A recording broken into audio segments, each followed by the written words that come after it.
नमस्कार दोस्तों, स्वागत है आपका एक नई वीडियो के अंदर। मेरा नाम ऋषभ शिव रंजन है। हम लोग अपनी प्रीवियस ईयर बीपीएससी की हिस्ट्री की सीरीज देख रहे थे, तो हमने 6 साल के पेपर देख लिए हैं। आज हम लोग 56 से 59 बीपीएससी का मॉडर्न हिस्ट्री का सेक्शन देख रहे हैं।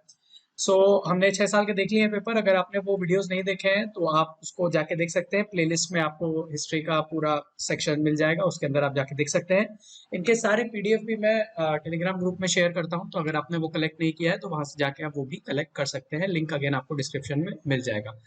हम लोग अगेन स्टार्ट करते हैं। स्टार्ट करने से पहले मैं दो तीन चीजें जो बार बार रिपीट करता हूँ वो मैं फिर से रिपीट कर देता हूँ कि आप क्वेश्चन के साथ साथ टॉपिक भी देखिए। टॉपिक के साथ साथ आप इंटरनेट का बहुत एक्सटेंसिव यूज कीजिए। विकिपीडिया पेज पे जाइए और चीजों को पढ़िए, क्योंकि कंपटीशन बढ़ रहा है। बुक्स को तो आप पढ़िए, जरूर पढ़िए, जो सब पढ़ रहे हैं वो आप भी पढ़िए, बट जब आप प्रैक्टिस करें तो एक बार जाके विकिपीडिया पेज भी देखिए, चीजों का इंटरनेट पे सर्च कीजिए थोड़ा उस टॉपिक के बारे में। और मोटी मोटी जो चीजें आपको बिल्कुल आसानी से मिल जाती हैं वो आपको जरूर पता होनी चाहिए। मैं ये नहीं कहता कि बिल्कुल आप डेप्थ में जाके उसको रिसर्च करें, वो मैं नहीं कहता हूँ, बट एटलीस्ट जो विकिपीडिया पेज पे या मोटा मोटा आपको दिख जाता है तो वो एटलीस्ट आपको चीजें जरूर पता होनी चाहिए, क्योंकि वो चीजें वो कभी भी पूछी जा सकती हैं एग्जाम के अंदर।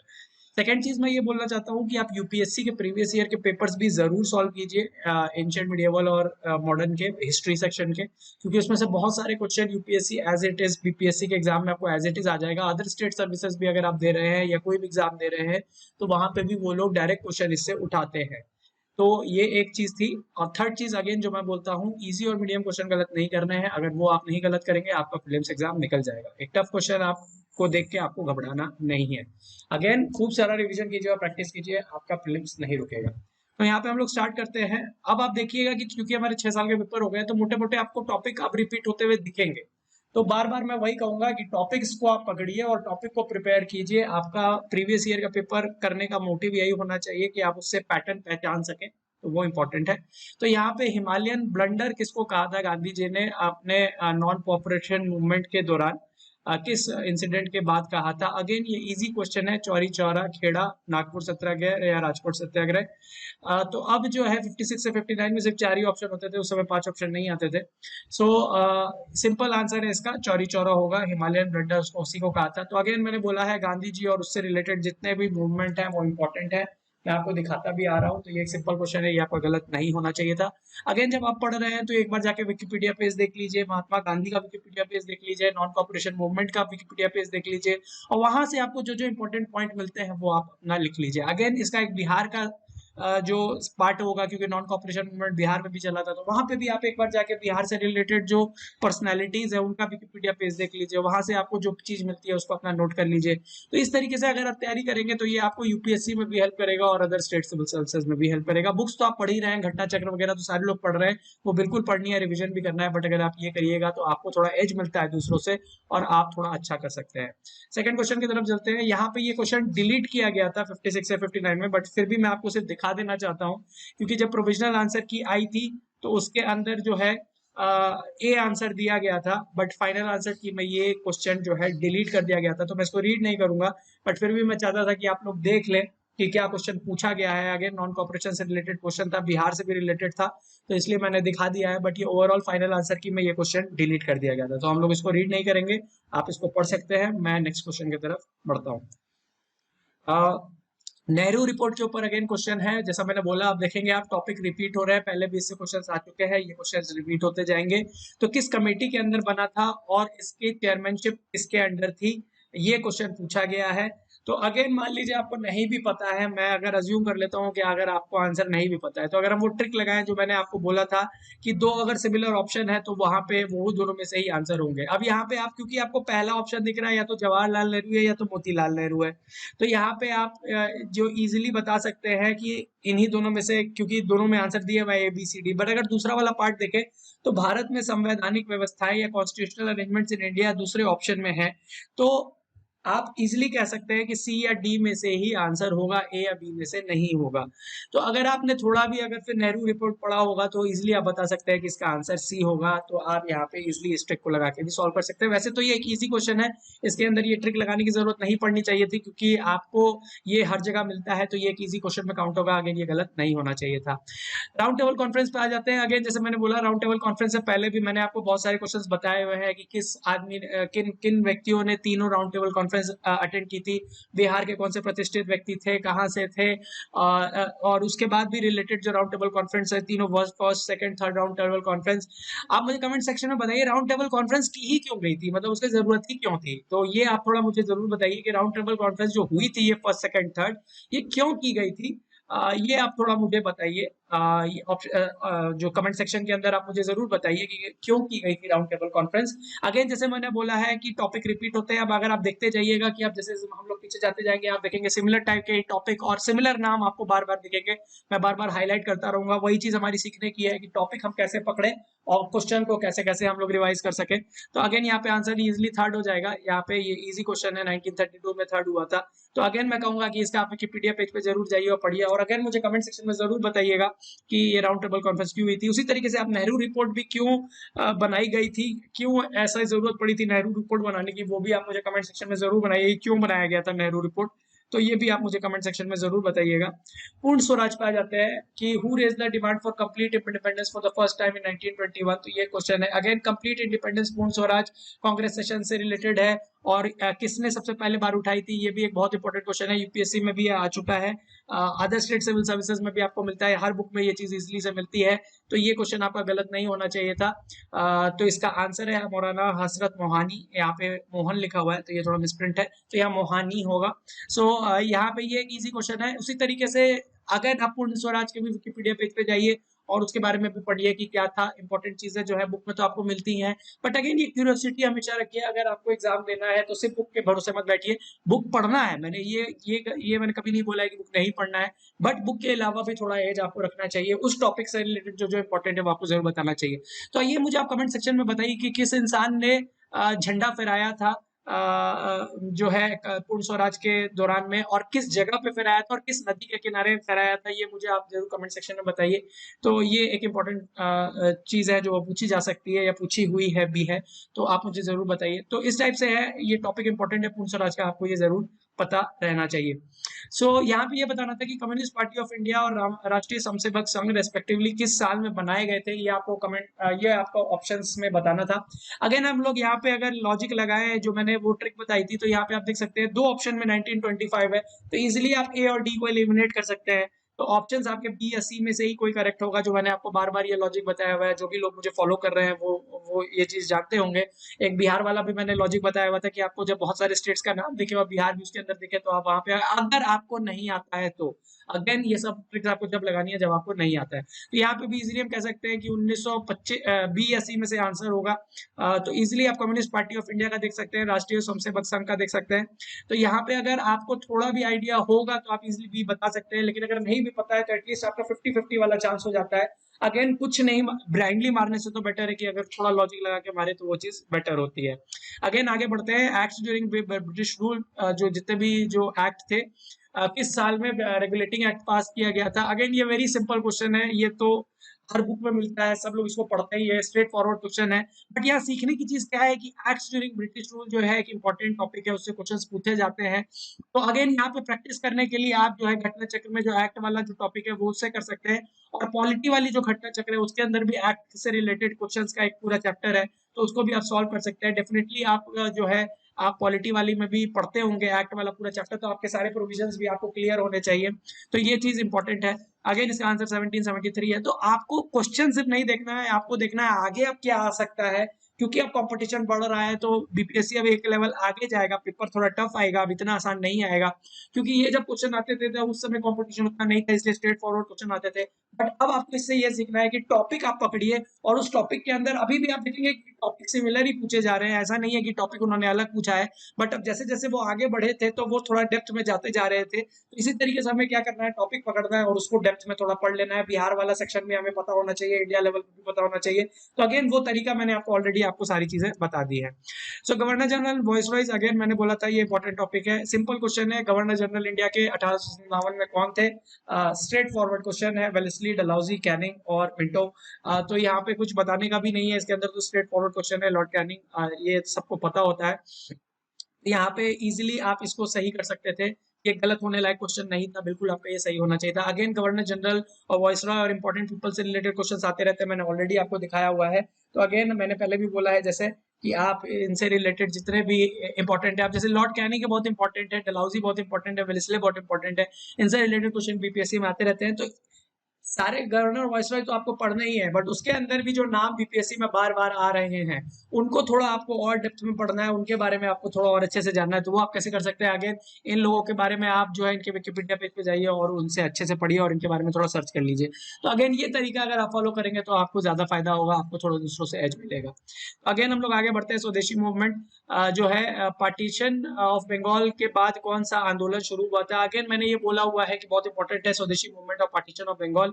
तो civil disobedience movement, Swadeshi movement, quit India movement या नॉन कॉपरेशन मूवमेंट, जो भी मुझे फॉलो कर रहा है वो इजिली ये चीज बता सकते हैं, या अगर आप पढ़ भी रहे होंगे तो भी आप बता सकते हैं इजिली। इसका आंसर बी है, स्वदेशी मूवमेंट। अगेन आप देखते हैं 66 डी में भी अब वो बिहार के रिलेटेड पार्ट में भी जो पूछा गया था वो बिहार से रिलेटेड स्वदेशी मूवमेंट और पार्टीशन ऑफ बंगाल से रिलेटेड क्वेश्चंस पूछे गए थे। तो मैं वही कह रहा हूँ बार बार, आप एक इंडिया लेवल पे जो मूवमेंट चल रहा है उसे बिहार से रिलेटेड कौन कौन से लोग एसोसिएटेड थे और कौन कौन सी चीजें हुई थी, किस जगहों पे हुई थी, किस समय में हुई थी, वो डिटेल्स भी आपको जरूर सर्च करके थोड़ा पढ़ना चाहिए। बुक में जो लिखा हुआ है वो तो आप पढ़ ही लीजिए और अपने मन से भी थोड़ा सर्च करके जरूर पढ़िए, वो आपको जरूर हेल्प करेगा। अगर टॉपिक पहचानिए, देखिए मैं बार बार आपको टॉपिक भी दिखा रहा हूँ क्योंकि ये टॉपिक इंपॉर्टेंट है। क्वेश्चन अब हो सकता है डायरेक्ट इतने सिमिलर इजी ना आए, लेकिन ये टॉपिक जरूर सेम रहेंगे और इससे रिलेटेड जो लोगों के क्वेश्चन भी है वो भी सिमिलर ही रहेंगे। तो अगर आप इस तरीके से करेंगे तो आपका प्रीलिम्स नहीं रुकेगा, डेफिनेटली निकल जाएगा। अब जैसे हम लोग बता रहे हैं इंडियन नेशनल कांग्रेस और उसके सत्र हमेशा एक इंपॉर्टेंट टॉपिक रहा है, इससे इंपॉर्टेंट क्वेश्चन आते रहे हैं, तो ये आपको डेप्थ से पता होना चाहिए था। तो यहाँ पे क्वेश्चन पूछा गया है कि पहले भारतीय महिला कौन थी जो अध्यक्ष बनी थी इंडियन नेशनल कांग्रेस की। तो अगेन इस पे मैं क्वेश्चन भी पूछ चुका हूँ, आप में से बहुतों ने इस पे आंसर भी दे दिया है ऑलरेडी, तो इसको मैं डायरेक्टली जो है ज्यादा इस पे समय नहीं लगाऊंगा। आंसर डायरेक्टली सरोजिनी नायडू है। सारा किस सेशन में हुआ था, किस साल में हुआ था, ये सब मैं क्वेश्चन ऑलरेडी पूछ चुका हूँ, आप लोग आंसर भी कर चुके हैं। तो आप देख सकते हैं क्वेश्चन बार बार रिपीट हो रहे हैं, तो वो चीज आपको इससे और कॉन्फिडेंस आना चाहिए कि आप लोग सही डायरेक्शन में है। तो in the early years of the 20th century the process of partition started in the Congress. तो किसके वजह से ये पार्टीशन स्टार्ट हुआ था? ये एक इंपॉर्टेंट क्वेश्चन है, ये थोड़ा टफ क्वेश्चन है। तो इसका आंसर जो है आप एक बार ऑप्शंस देख लीजिए। स्ट्रैटेजी जो थी कांग्रेस मूवमेंट की उसके वजह से हुआ था, ऑब्जेक्टिव्स जो थे कांग्रेस मूवमेंट का उसके वजह से हुआ था, या लोगों का participation in the Congress movement उसके वजह से हुआ था, या ऑल ऑफ द अबव। तो ये आपको बताना था कि पार्टीशन प्रोसेस जो कांग्रेस में स्टार्ट हुआ था वो किस वजह से स्टार्ट हुआ था। जो सूरत स्प्लिट था ये उसकी बात हो रही है अर्ली 20th सेंचुरी के अंदर, तो ऑब्वियसली इसका आंसर सी हो जाएगा, peoples participation in the Congress movement. Again ये इजी क्वेश्चन था, आपका गलत नहीं होना चाहिए था। फिर से वही क्वेश्चन आ गया, भारतीय टॉपिक आ गया इंडियन नेशनल कांग्रेस और उसके सत्र। अब पूछा गया गया सेशन 1922 के जो है वो प्रेसिडेंट कौन थे? अगेन गया है इंपॉर्टेंट है 1922, सिंपल क्वेश्चन। अगेन मैंने बोला है ये टॉपिक बार बार इससे 2 या 3 क्वेश्चन 4 क्वेश्चन आते हैं, इसको आप जरूर प्रिपेयर कीजिए इन डेप्थ में सारे सेशंस, और खासकर जो बिहार के जो सेशंस हैं उसके जो लोग एसोसिएटेड है इसके बारे में आपको डेफिनेटली पता होना चाहिए। अगेन इसका आंसर सी आर दास है, ये आपका गलत नहीं होना चाहिए था। अब रिवोल्यूशनरी मूवमेंट पे आ जाते हैं। जैसे मैंने बोला मैडम भीकाजी कामा बीपीएससी के लिए बहुत इंपॉर्टेंट एक नाम है, मैंने आपको बार बार बताया हुआ है। सिमिलर सेम क्वेश्चन आगे भी आया हुआ है, मैं आपको दिखा चुका हूँ ऑलरेडी। सेम क्वेश्चन फिर से आ गया है 56 से 59 क्वेश्चन में बीपीएससी के अंदर। तो ट्राई कलर फ्लैग जो है 1907 में उन्होंने कहाँ पे रहा था, ये बीपीएससी में भी आ चुका है, मैं ऑलरेडी मैं दिखा भी चुका हूँ, यूपीएससी में भी ये क्वेश्चन आ चुका है। तो मैडम भीकाजी कामा एक इंपॉर्टेंट पर्सनैलिटी है बीपीएससी के लिए, इनसे काफी क्वेश्चन पूछे गए थे। तो आपको इनके बारे में डेफिनेटली थोड़ा विकिपीडिया पे सर्च करना चाहिए। ये आंसर डी है, स्टटगर्ड। तो अगेन मैं बार बार बताता जाऊंगा कि आपको किसको किसको सर्च करना चाहिए विकिपीडिया पे और अदर चीजों पे। बुक से तो आप पढ़ते ही हैं जो पढ़ते हैं, बट स्पेसिफिक अगर इन चीजों को आप प्रिपेयर करेंगे तो आपकी प्रिपरेशन और थोड़ी स्पेसिफिक होगी और आपको जो है आसानी होगी। अगेन देखिए ये टॉपिक भी मैं ऑलरेडी आपको बता चुका हूँ, इस पर मैं क्वेश्चन भी पूछ चुका हूँ ऑलरेडी कमेंट सेक्शन में बताने के लिए। आप लोगों में से बहुत लोगों ने उसका आंसर भी बताया था कि सरफरोशी की तमन्ना अब हमारे दिल में है, देखना है जोर कितना बाल जुए कातिल में है, ये किसने बोला था? तो ये आप लोगों ने मुझे पहले भी बता दिया था, मैंने कमेंट सेक्शन में पूछा भी था कि ये कहाँ से थे, आप बताइए इनके और क्या क्या काम है। तो अगेन जो है इस नाम को आप सर्च कीजिए क्योंकि ये पटना से रिलेटेड है, बिहार से रिलेटेड है, तो इनसे रिलेटेड और क्वेश्चन पूछे जा सकते हैं क्योंकि ये पूछा हुआ है। तो अगेन जो ये नाम है ये इंपॉर्टेंट हो जाता है बीपीएससी के लिए, आपको ये डेफिनेटली सर्च करना चाहिए और अपने नोट्स इससे बनाने चाहिए। तो अगेन ये इंपॉर्टेंट है, ये आपका गलत नहीं होना चाहिए था, इजी क्वेश्चन था। हु फाउंडेड द पागलपंथ, अगेन ये एक इजी टॉपिक है, इजी ये है, इस पे क्वेश्चंस आ चुके हैं, पीछे भी आए हैं, आगे भी आए हैं, बीपीएससी में भी आए हैं और अदर स्टेट सिविल सर्विसेज में भी आए हैं। तो अगेन ये आपका गलत नहीं होना चाहिए था। पागलपंथ से रिलेटेड है सोशल रिलीजियस रिफॉर्म मूवमेंट, जैसे मैंने बोला है इस पे क्वेश्चन आते रहते हैं, इसका आंसर है करमशाह। अगेन ये इंपॉर्टेंट पंथ है, ये आपका गलत नहीं होना चाहिए था। फेरेजीज आप देख लीजिए, सिंपल आपका ये 64 बीपीएससी में भी सिमिलर क्वेश्चन आया हुआ था फेरेजी के ऊपर, सिमिलर 56 से 59 में भी है। तो मैंने वही बोला कि आप सब तो पढ़ते ही हैं, बट लेकिन जो बीपीएससी में क्वेश्चंस आए हुए हैं, टॉपिक्स आए हुए हैं, जो लोग पर्सनैलिटीज आई हुई हैं, उसको थोड़ा और स्पेसिफिकली तैयार कीजिए, क्योंकि मैंने ये देखा है कि सिमिलर टाइप के ही क्वेश्चन पूछे जाते हैं बीपीएससी के अंदर। तो मैंने आपको ये चीज बताई थी। अगेन आप देख सकते हैं 56 टू 59 में भी आया है, 64 में भी आया है, और भी जगह आ चुका है। तो अगेन ये सिमिलर एक ए आंसर है इसका, हाजी शरीफुल्लाह। तो आप अगेन मैंने जो चीज बोली है वो चीज वापस से मैं आपको दिखा रहा हूँ कि रिपीट हो रही है। आप खुद भी इस चीज को, पैटर्न को आप देख पा रहे होंगे, समझ पा रहे होंगे। तो ट्राइबल रिवोल्ट अगेन एक इंपॉर्टेंट टॉपिक है।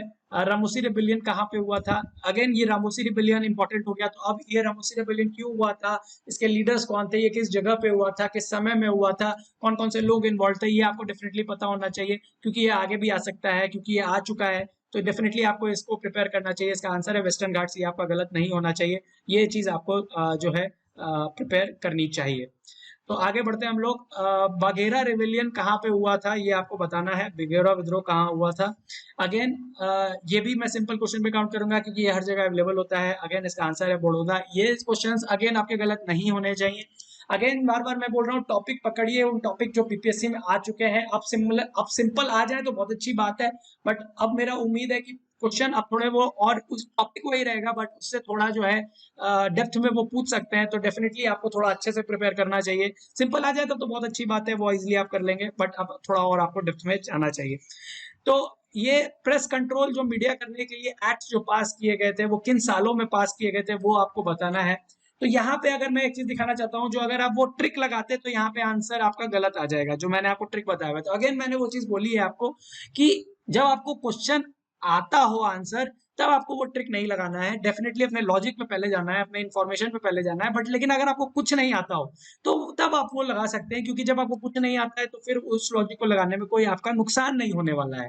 तो यहाँ पे अगर आप वो लॉजिक लगाएंगे तो यहाँ पे आंसर आप बी या सी में से मार्क कर देंगे, जो कि यहाँ गलत हो जाएगा। लेकिन अगर यहाँ पे एक लॉजिक लगाओ कि आप सबको पता है वर्नाक्युलर प्रेस एक्ट एक बहुत इंपॉर्टेंट एक्ट था, सब लोगों को उसके बारे में पता होता है। वर्नाक्युलर प्रेस एक्ट 1878 में पास हुआ था, ये मुझे पता है। अगर मान लीजिए मुझे और कोई एक्ट नहीं भी पता है, बट वर्नाक्युलर प्रेस एक्ट तो एक सबसे इंपॉर्टेंट एक्ट था, वो बहुत ही एक लैंडमार्क एक्ट था। उसके बारे में सब लोग बीपीएससी में, क्या आप सिविल सर्विसेज की तैयारी कर रहे हैं, आपने वर्नाक्युलर प्रेस एक्ट का नाम डेफिनेटली सुना होगा। तो वो 1878 में पास हुआ था, और वो अगर आप देखें तो सिर्फ एक ही ऑप्शन में है, ऑप्शन ए के अंदर। तो इजिली आप उसको आंसर मार्क कर सकते हैं। सो आप यहाँ पे देखते हैं कि अगर बहुत सारे ऑप्शन होते हैं तो उसके अंदर इजिली अगर आपको एक भी होता है तो उससे आप एलिमिनेट कर सकते हैं। तो यहाँ पे एलिमिनेशन टेक्निक सीखना भी बहुत जरूरी है। टेस्ट सीरीज भी जब हम देते हैं तो वहाँ पे प्राइमरी ऑब्जेक्टिव हमारा एलिमिनेशन टेक्निक को सीखना होता है। तो इस चीज को आप जरूर समझिए। तो हम लोग आगे बढ़ते हैं। मिसलेनियस क्वेश्चन है, यहाँ पे 3 नाम दिए हुए हैं, कैथरीन मेयो, पेल्डस हक्सली और चार्ल्स एड्रन और विलियम डिग्बाय। इनके अंदर क्या कॉमन रिलेशनशिप है? ये थोड़ा मैं टफ क्वेश्चन पे काउंट करूंगा, जरूरी नहीं है कि ये आपको पता हो। तो यहाँ पे ऑप्शंस आपके सामने हैं। उन्होंने ब्रिटिश शासन के दौरान भारत की हालत पर टिप्पणियां लिखी, वो भारतीय राष्ट्रीय आंदोलन के समर्थक थे, वो भारतीय राष्ट्रीय आंदोलन के विरोधी थे, या महात्मा गांधी के दोस्त थे। यहाँ पे भी अगेन अगर आप ट्रिक लगाएंगे तो वो काम नहीं करेगा। यहाँ पे आप बी एस सी में से मार्क कर सकते हैं। लेकिन अगेन ये एक टफ क्वेश्चन में मैं काउंट करूंगा। ये अगर आपका गलत हो भी जाता है तो कोई बहुत ज्यादा आपको फर्क नहीं पड़ेगा। यहाँ पे आंसर ए है। तो अगेन आप देखा, मैंने यहाँ 2 क्वेश्चन दिखाए जहाँ पे आपके, अगर मैं मेरा ट्रिक लगाते तो वो क्वेश्चन आपका गलत हो जाता। लेकिन अगेन यहाँ पे सीखने की बात यह है कि अगर टफ क्वेश्चन में अगर आपको कुछ नहीं आता है तो लॉजिक लगाना ज्यादा बेटर है, रादर देन कि आप ब्लाइंडली मारें। गलत हो भी जाता है तो आपके अंदर, उसके अंदर खोने का कुछ नहीं है। तो यहाँ पे अगेन आपका आंसर ए है। अब आप एटलीस्ट इन चीजों को याद कर सकते हैं कि अगर फिर से अगर ये क्वेश्चन इनसे रिलेटेड आए तो एटलीस्ट अब आप गलत ना करें, क्योंकि अगर अब आप गलत करेंगे तो फिर आप काफी लोगों से पीछे हो जाएंगे, क्योंकि सब लोगों को इनका आंसर पता होगा। तो ये एक क्वेश्चन था जो आपको पता होना, नहीं भी पता होता तो चल जाता, बट अगेन ये टफ क्वेश्चन था, उतना घबराने की बात नहीं थी। The Congress was criticized for being out of touch with the proletariat in the series New Lands for the Old. Who was the author of these articles? Again मैं इसको एक टफ क्वेश्चन मांगूंगा, ये हर जगह नहीं मिलता है, बट अगेन ये question UPSC में आया हुआ है। तो जो लोग यूपीएससी का क्वेश्चन अगर सॉल्व करते हैं तो वो लोग इजिली इस क्वेश्चन को सॉल्व कर सकते थे। इसीलिए मैं बार बार आपको बोलता हूँ यूपीएससी के भी क्वेश्चन जो है हिस्ट्री के एटलीस्ट जरूर सॉल्व कीजिए, वो आपको हेल्प करेगा। ये इसीलिए मैंने बोला था। इसके ऑप्शन है: औरबिंदो घोष, ए ओ ह्यूम, बी के गोखले, बाल गंगाधर तिलक। तो यहाँ पे अगेन इसका आंसर औरबिंदो घोष है, जो आपको मेरे ख्याल से अगर आपने यूपीएससी का किया होता तो आप इसको इजीली मार्क कर सकते थे, बट अगर नहीं किया है तो मैं इसको थोड़ा टफ क्वेश्चन में काउंट करूंगा, क्योंकि जरूरी नहीं है कि आपने ये पढ़ा हो बीपीएससी के लिए। तो अगेन ये था हमारी तरफ से, तो ये था हमारी तरफ से जो आज का 56 से 59 के मॉडर्न हिस्ट्री के क्वेश्चन हमने देखे। सो अगेन मैं बार बार इस चीज को रिपीट कर रहा हूँ, टॉपिक्स आप जरूर पकड़िए, विकिपीडिया का, इंटरनेट का एक्सटेंसिव यूज कीजिए, क्वेश्चंस तो मैं आप दिखा ही रहा हूँ। अब आप देखेंगे कि बार बार टॉपिक रिपीट हो रहे हैं, ये मैं आपको रिपीट करते हुए ट्रेंड दिखाऊंगा बार बार, आप इजिली इस चीज को पकड़ सकते हैं। जो भी चीज मैं आपको दिखाऊंगा, अब आप ऑलरेडी खुद ऑब्जर्व कर सकते हैं, इसमें दिखाने का कुछ है नहीं। बट अगेन इस चीज को देखिए, अगर आप यूपीएससी के क्वेश्चन सॉल्व करते हैं बार बार, सारी घटना चक्र सॉल्व कर लेते हैं, प्रीवियस ईयर के बीपीएससी के क्वेश्चन जो मैं दिखा रहा हूँ टॉपिक वाइज को रिवाइज कर लेते हैं, सारे बुक रिवाइज कर लेते हैं जो मैं बता रहा हूँ, और इंटरनेट से भी सर्च करके अपने नोट्स बना के उनको रिवीजन कर लेते हैं, तो कोई रीजन नहीं है कि आपका क्वेश्चन बीपीएससी का छूटेगा। डेफिनेटली आप जो है फिल्म्स का जो रिलेटिव रेस है उसको क्वालिफाई कर जाएंगे। बट होता क्या है कि बार बार अगेन मल्टीपल सोर्सेज के लोग ढाते हैं और एक भी सोर्स को ठीक से रिवाइज नहीं करते हैं। तो ये था हमारी तरफ से। अगर आपको ये वीडियो अच्छा लगा हो तो आप इसको लाइक कर सकते हैं और शेयर कर सकते हैं अपने फ्रेंड्स के साथ अदर ग्रुप्स के अंदर। अगर आपने टेलीग्राम ग्रुप ज्वाइन नहीं किया है तो वो अगेन आप ज्वाइन कर सकते हैं, इसका पीडीएफ आपको टेलीग्राम ग्रुप में ही मिलेगा, लिंक अगेन आपको डिस्क्रिप्शन मिल जाएगा। अगर आप फेसबुक पे ज्यादा एक्टिव है तो वहां पे भी आप पेज को लाइक और फॉलो कर सकते हैं, वहां पे भी मैं सारे वीडियोस अपलोड करता हूँ। तो हम लोग जल्दी मिलते हैं कल अपने नेक्स्ट वीडियो में। Thank you.